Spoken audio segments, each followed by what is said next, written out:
is to not be afraid. Okay. Take the time to realize what you are afraid of or what you think is impossible, and then figure out how to make those things work. And don't be afraid to ask for help. Okay, that's a big one. People, yes. That's a big one. It's hard to ask for help sometimes, but don't be afraid of that. Okay. And people might surprise you. Sure They might also let you down, but they might surprise you. Yeah.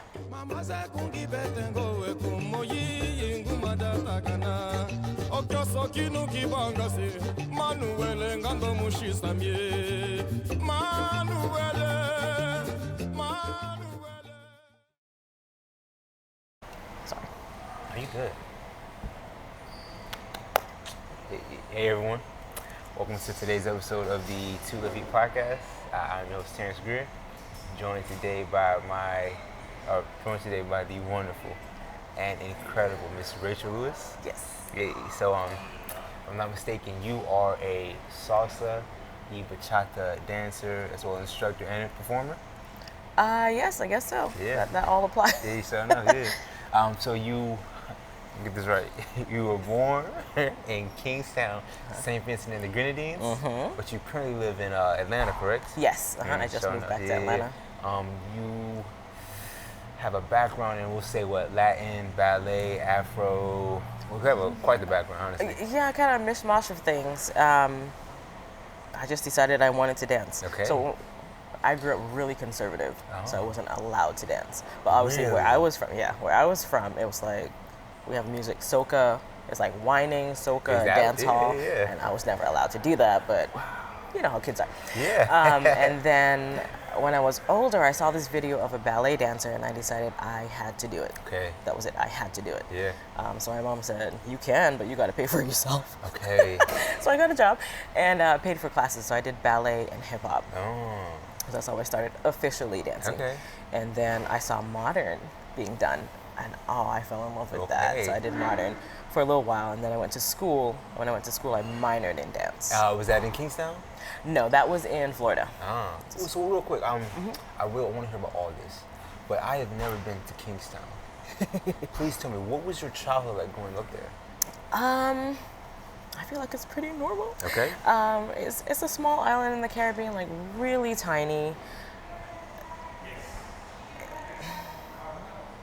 I feel like it was a pretty normal childhood, aside from the conservative part. So my parents were missionaries. Okay. So the way the island is composed, there is a northern part of the island that's completely blocked off from the rest of it.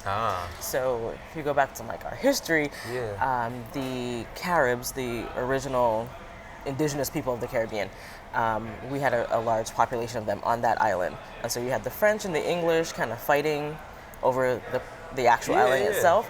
And so on our island, St. Vincent, we had some very resistant Caribs. So usually, you know, the colonizers came over, killed off everyone, that was it. Right. But they decided to align with the French and fight the English. And then when they defeated the English and the French were then trying to colonize, they sided with the English to defeat the French. Okay. Like, they refused to be conquered. Awesome. So, yeah. Eventually, a large population got sent to Roatan, which is off the coast of Honduras. Okay. So they have a very large population of Caribs there. And then the rest of them got pushed to the north of the island. So they were cut off from all the development that was happening on the rest of the island. So my parents went to that northern part. So they didn't have electricity or running water. Wow. Like, they were really, really, really cut off completely. Yeah, seriously. So they were missionaries there. So that's where I spent the majority of the beginning of my life.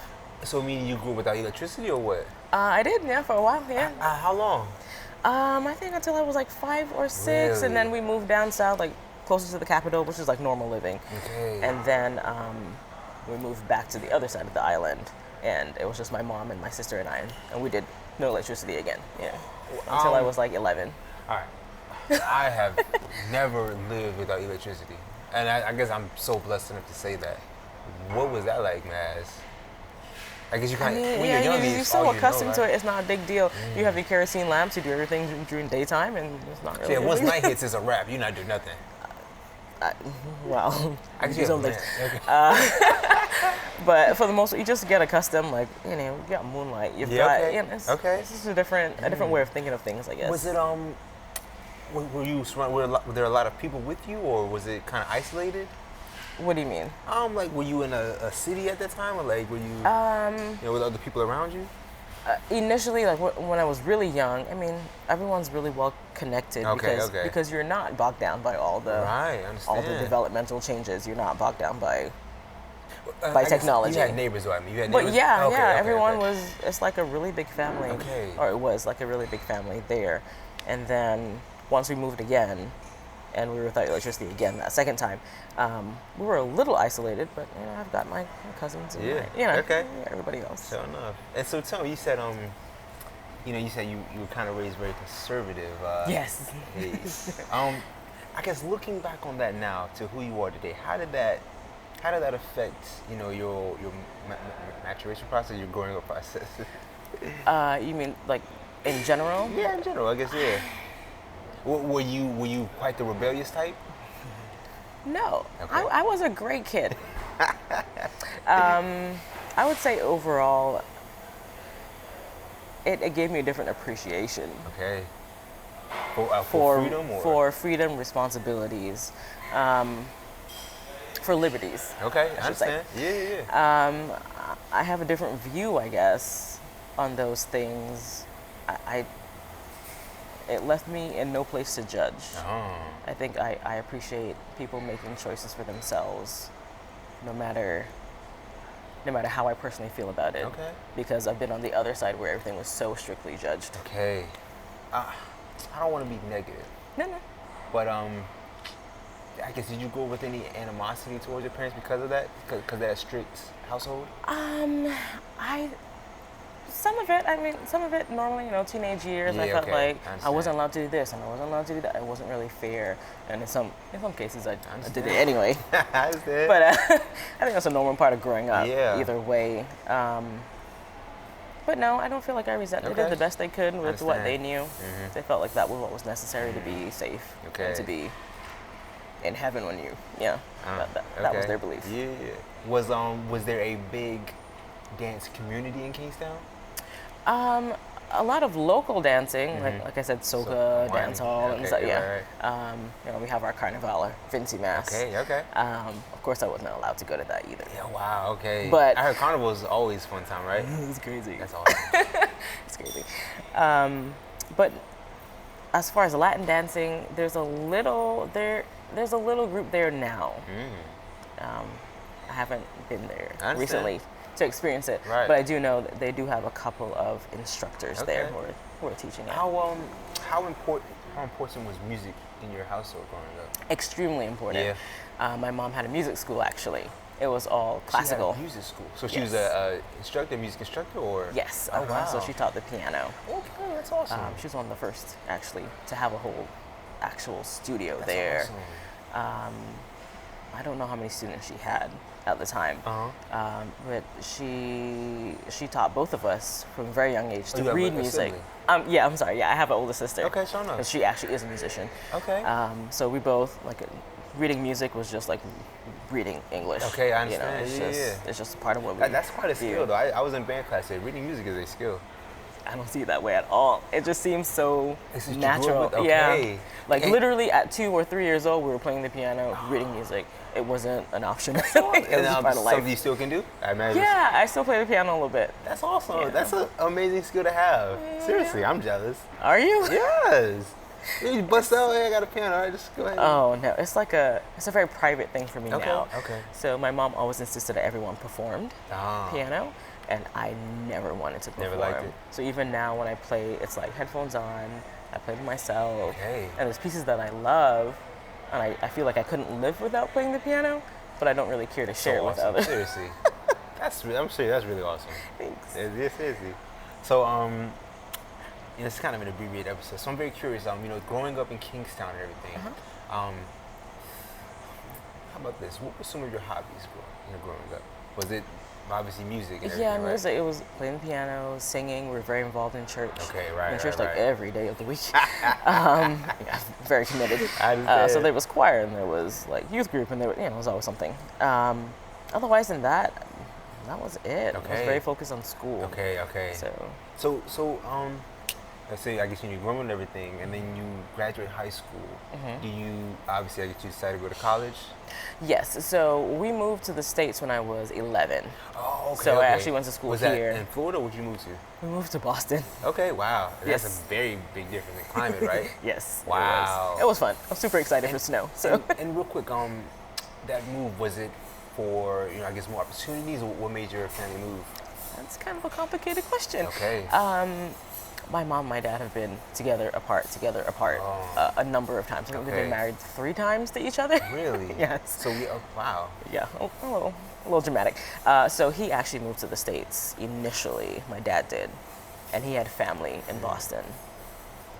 So he moved because they had separated. Okay. And then they got back together, so we all moved. Okay. It's a process as far as getting access to the States. Right. Getting a green card and everything. But yeah, so we eventually moved just to join him, and that's just where he happened to be. I understand. Yeah. Okay, so enough. And so I'm very curious to hear. Tell me about your transition to the States. What was that like? And do y'all speak English in Kingstown? We do. We have like our own dialect, but it's English and French based. Okay, all right. So yeah, tell me, because your English is perfect. It was my first language. So. okay. So yeah. But yeah, tell me about your transition. What was it like moving to Boston, the United States? I was super excited to move. I wasn't afraid of it, or I was just like, let's go. We're going to America. It was a little bit. I think what hit me the most actually is the amount of racism in America. and I'm gonna keep it 100. I've actually heard Boston is a very racist city. Yes. I've actually heard that. So true. I mean, I haven't been to every other city, but I saw it as this is America. And that's my only definition. What did you experience?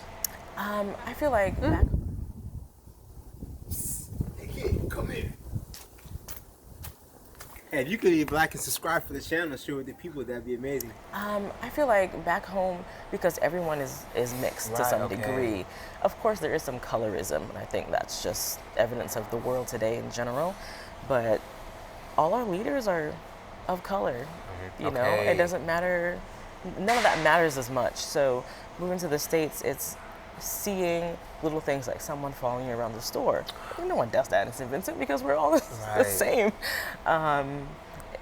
It's little comments, it's perceptions and stereotypes.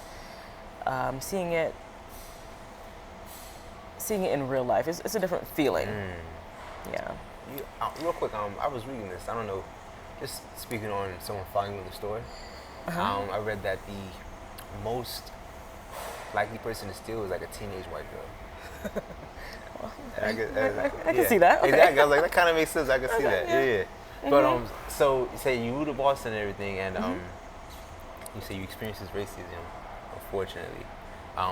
Were you dancing at that time, or had you? No, I didn't start dancing until we moved to southern Massachusetts. Okay. So I moved a lot. Okay. All right. No, I wasn't dancing at the time. So how was the new school system? What was that like for you? How was that? I was actually homeschooled. Really? All your life, or what? I think I went to school for 1 term. We have term, not semesters.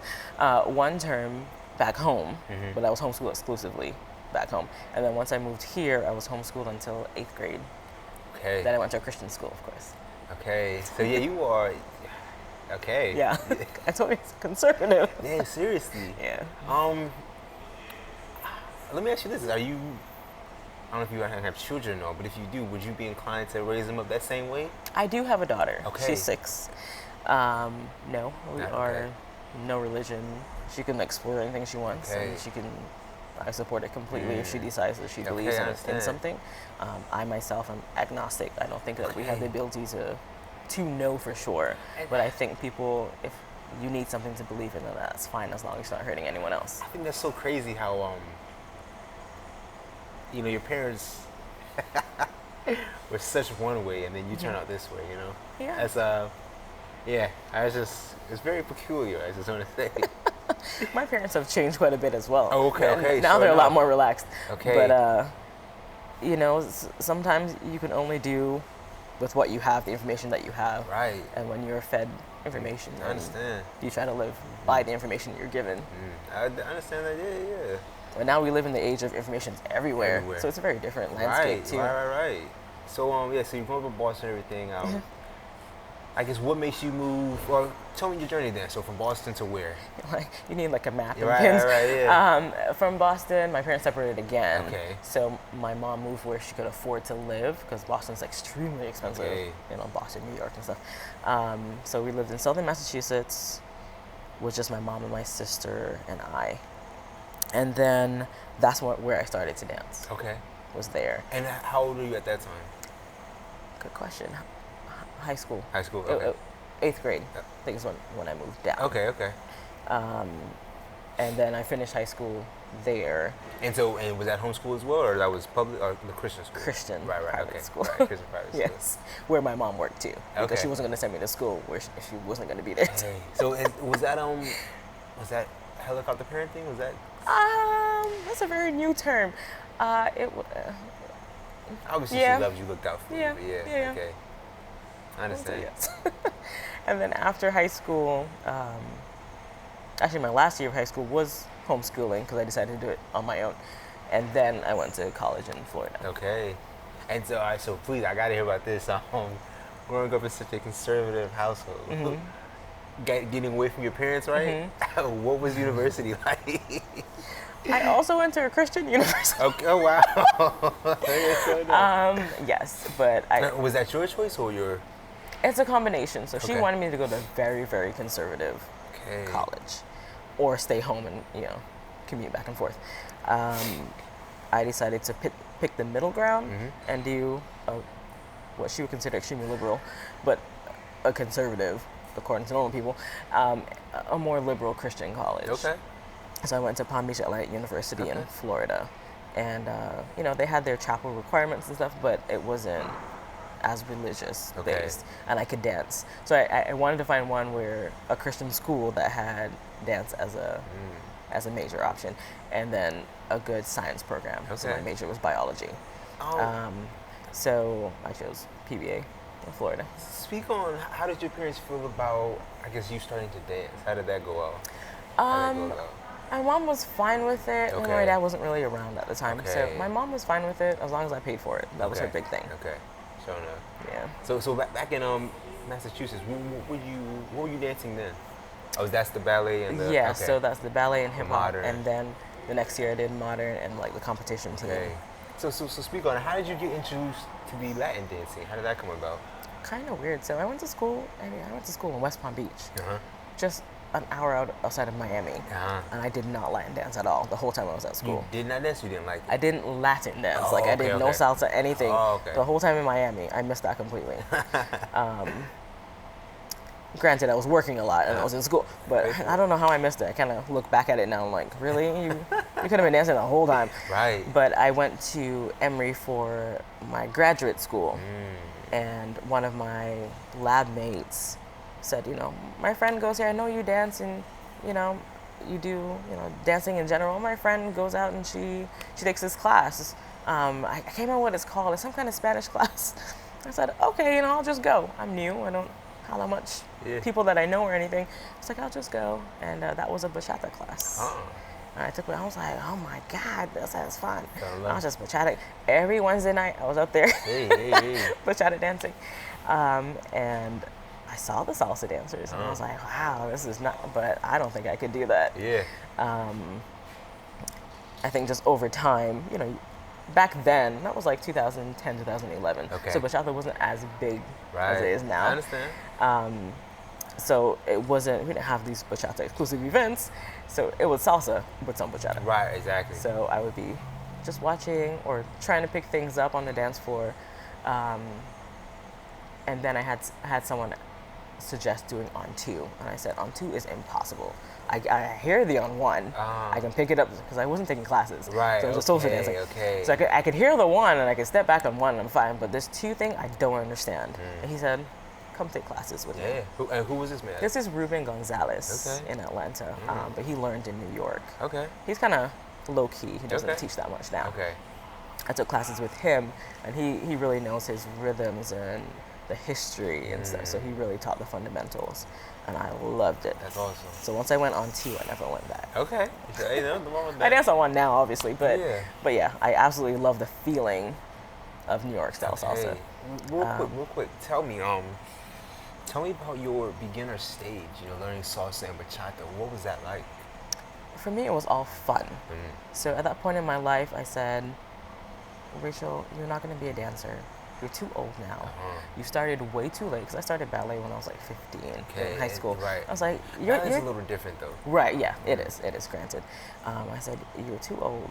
You're not the molds, like you're not the body type, you're not the color, this is not for you. You focus on doing science, because that's the track you're on. That makes the most sense. So there's always this push and pull, right, with artists. What's gonna make me the money, but what do I really want to do? Right. So I said, you be reasonable, you're an adult now, let it go, let the dancing go. So I just did it for fun. So I really just approached it as, I'm going out, I'm having some drinks, I'm dancing, I'm meeting people, and that's it. Right. So it wasn't a lot of pressure in that way.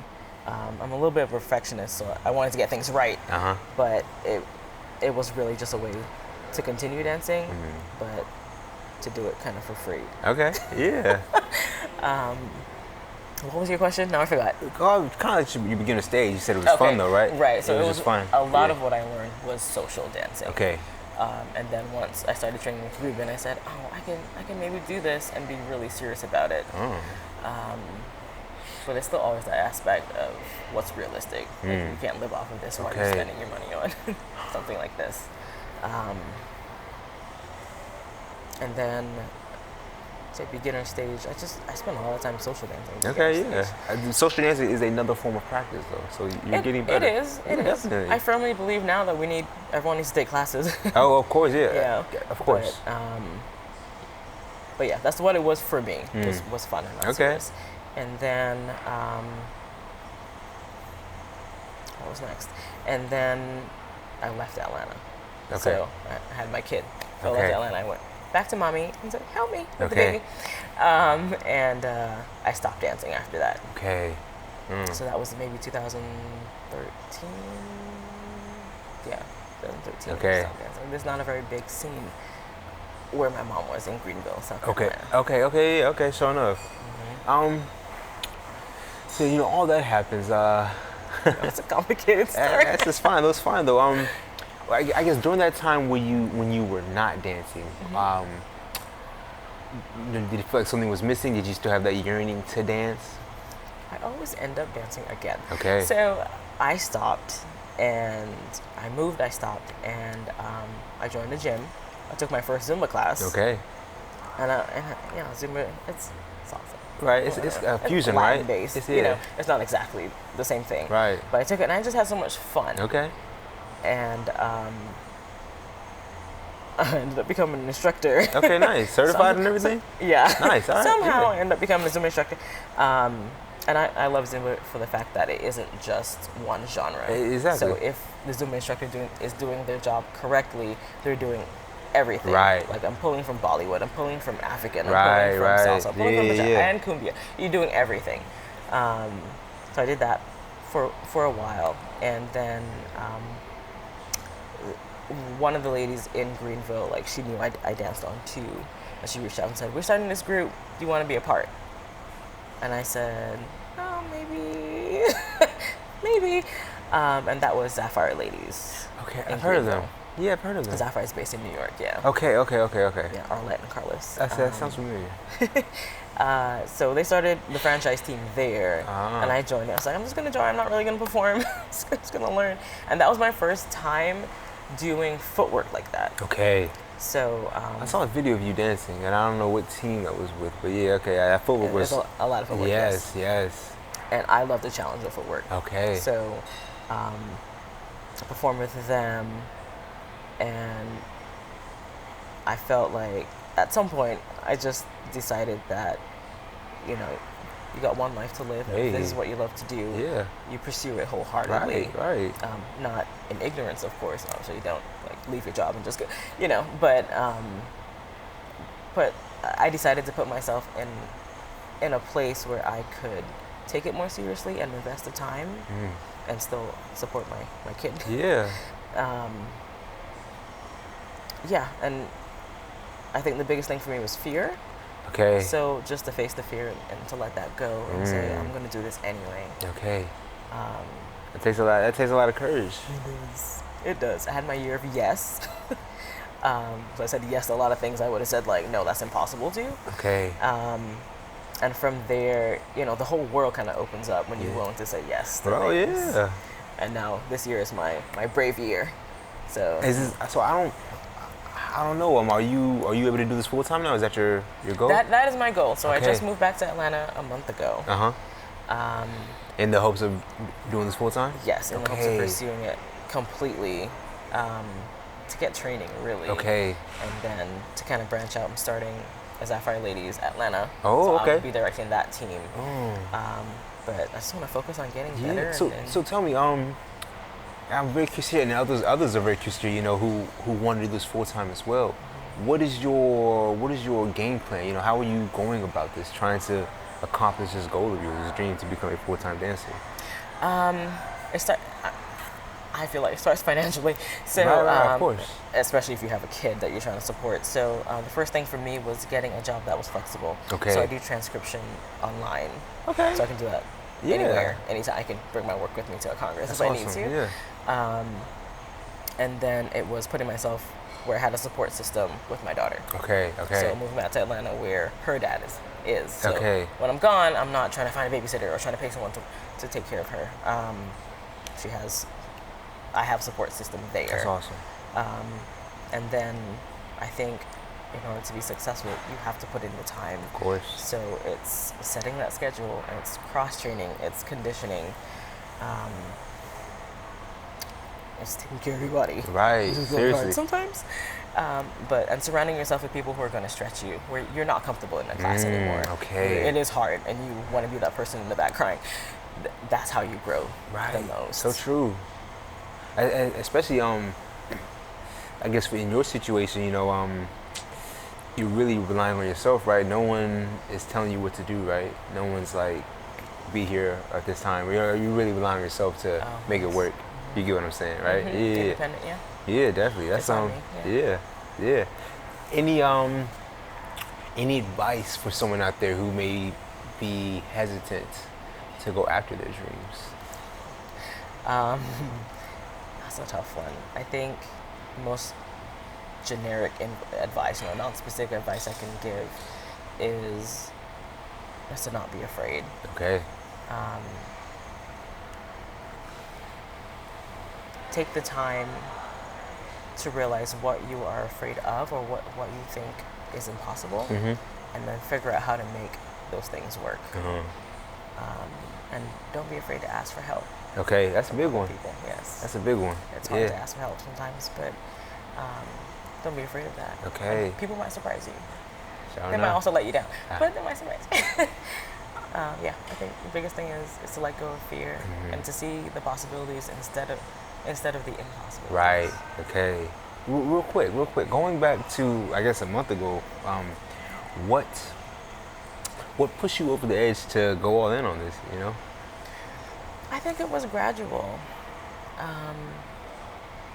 It was, in some sense, having my kid and putting things on hold for a little bit for myself. Right, yeah. My own aspirations had to go on hold. And then realizing I want her to have the example of someone who is willing to go after what they want. I don't think it's any one thing. I think it's self-awareness and realizing that if it's something that you love, something you're passionate about, it's worth it. Like you are worth it. How you feel is worth it. Right. So, I wouldn't say it's one thing that pushed me over the edge. Okay, so no. So the move has been planned for a long time. I planned to move. Yeah. But I don't think it's one thing. Okay. Tell me this then real quick. I guess how would you define success for this endeavor for you? And I guess like what are your goals? Can I ask you that? That's a can of worms. To define success, as far as dance goes, I don't know if I can. I think it changes the definition of success. Like a moving goalpost. Like a moving goalpost is always. Yeah, got it. Yeah.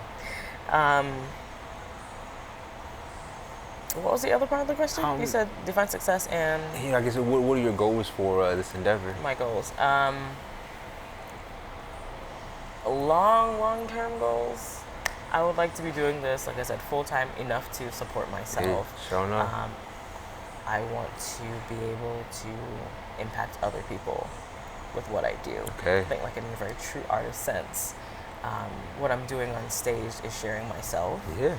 So I want to, if I can just affect one person in the audience, whether it's to make them feel joy or make them feel safe in feeling what they feel. I don't know if that makes sense.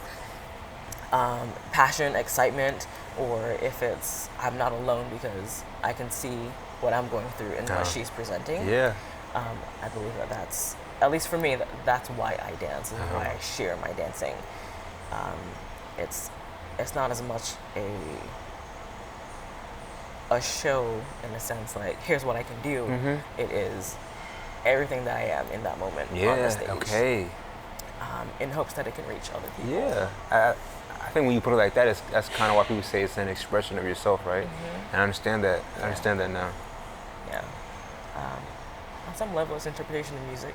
Yeah. But for me, I'm very introverted. Okay.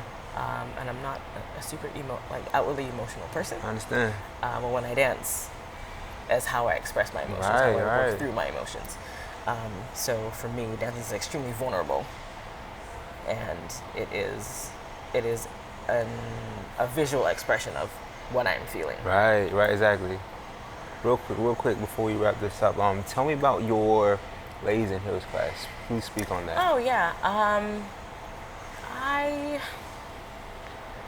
like I said before, it's really focused on empowering women to feel confident. Okay. I think we have so much working against us, so much going on, so many messages being told to us about what is woman, what is beautiful, or what is strong, or what is sexy.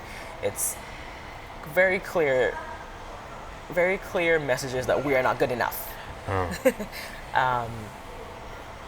I felt like with Ladies in Heels that this is an area and aspect for women that can be really scary, and it's so very important that we feel confident. And for me, just developing the format, I want to create a safe space for women. Yeah. A safe space for expression of sexuality and sensuality. So yeah, the idea behind it, that was the idea behind it. And like I said, in Greenville, when I first did it, it kind of took off. People relate well to it because it also creates a culture within that space. And yeah, I hope to continue doing it. I just started doing it at congresses now, but I hope to eventually take it different places. Okay. Real quick, tell me, and tell listeners as well, do you have any tips or hints, I guess, for dancing in heels? Oh, I never thought of that. I'll say practice. Okay, practice. That's the biggest thing. Practice. To get comfortable with it. Also fit. Find a heel that really fits your foot. Well, people have different shaped feet. Right. You want to at least practice something that is supportive at first, and pick those knees up. Okay. Okay. I'm curious. Are you familiar with Kizumba at all? Do you? A little bit. A little bit. A little bit. Not a fan yet, or what? No, I love it as an art form. It is one of those things that's hard for me because I'm very cerebral, and things like Kizumba and Zouk and like tango, it's very connection led. It's hard for me. Oh, okay. Yeah. I understand. I'll admit it. Okay. It's a little harder for me because it's less of a box that you can follow. It's a little more open-ended. Yeah. I understand that. But no, it's a beautiful dance. I think so. Honestly, it's my favorite at this point. Yeah. I've been doing salsa, like I said, for the past 8 years, but Kizumba has a special place in my heart. It takes some trust. Okay. It takes some right? You think more so than salsa or bachata? I feel so. Okay. Because in the end, I can go back to my basic. Okay, right. Go back to my basic or do a spin and come back. Right. With Kizumba, it really is this. I feel like I have to trust the lead. I don't know if it's true, but someone told me that dancing Kizumba improves your other dances. I can see that. I don't know if it's true yeah, or not. Okay, I can see that. Yeah, sure enough. But I understand what you're saying, though. You do in salsa and everything. I guess as a lead or fall, you kind of have like that reprieve where you can get away from your partner. And Kizumba's not really like that. Or Zuka's not like that either, really. You cannot run away. You're right about that. You're right. Yeah, I feel like they're really intimate dances as well. Yeah. Emotional. And Definitely. Yeah. Definitely. It's that connection. I really enjoy the connection, especially when you have like that significant other. It can be a very wonderful dance with that person. I can see that. Yeah. But Rachel, I know you are strapped for time.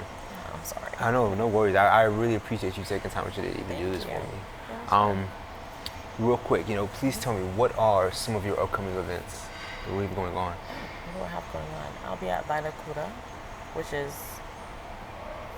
I had the best time there last time. Okay. Who is that at? It's in Charlotte. Okay. They do it to fund cancer research. Okay. Cancer research. And then I think the next one will be like ASBF, Atlanta Salsa Machado Festival. Okay. Sure enough. That's at the end of February. Okay. Which is another really great event. Awesome. Eric brings some really, really good people from all across the world to that event. That's awesome. Yeah. And real quick, how can people reach out to you? How can they get in contact with you? Social media, which I'm hardly ever on. Okay. Don't put that in. Yeah, social media is fine. Okay. Facebook, Instagram. Okay. So if I'll make sure I post all your handles and everything in the description. Sure. I got you. You went online, you see. I'm not very active. It's not I'm my gonna keep it personality. on with you though, Rachel. Yeah. It is extremely important that you do be active on it. I know. It is. I'm gonna it's hire a lot of somebody work. else to do it. Okay. It's just not me. I understand. Like so many people, it's such an integral part of people's lives. I can't. Okay. I can't seem to get. I'm just let you know. I'm gonna give you the heads up. It's very important. I know. Right. Sure. You got it though. You got it. Like I just want to create and dance. I don't Okay. want to do anything. Like even taking pictures and stuff. Okay. It's other people around me are like. Okay. I know you don't really want it. I'm extremely introverted. Okay. But then if you have a game plan, it might be best to hire someone for that. Yes. But yeah, just know about it. It is important. Yeah. But Rachel, thank you so much. I truly enjoyed this. Thank you for asking. Of course. Real quick, any last words before we close this out? Anything you want to get off your chest? Hey, perfect. Sure enough. Hey, I understand that. Hey, so yeah, this will wrap it up for this episode of the Twiffy Podcast. Rachel, thank you so much. I thoroughly enjoyed it. And thank you. Of course. Hey.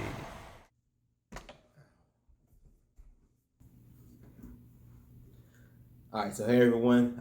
If you made it this far to the end of the video, I want to thank you so much for just, watching this. I really hope that you found value in this. My whole goal in this endeavor is, to give a voice to people, to dancers, and to give value to the dance community. So if I'm not giving value, it's kind of pointless. So I strongly urge you to please comment and let me know where I can improve, what I need to do better, what I'm doing wrong, and hopefully what I'm doing right, but my overall goal is I want to give content. I want to be helpful. So please let me know where I can improve upon. I'm new to all this, so I'm learning as I go. So I need feedback. Please comment and just let me know how I can improve. I would greatly appreciate that. That means the world to me, just to be able to interact with you all, have a conversation with you and just, see what you like and what you don't like. That means the world to me. I love interacting with you all. It means so much to me. But yeah, thank you so much for making it this far into the video. I gotta say, please leave a like, subscribe. If you don't like it, then let me know why not. Hit the down like button, hit the unlike button. But thank you so much. I really do appreciate it.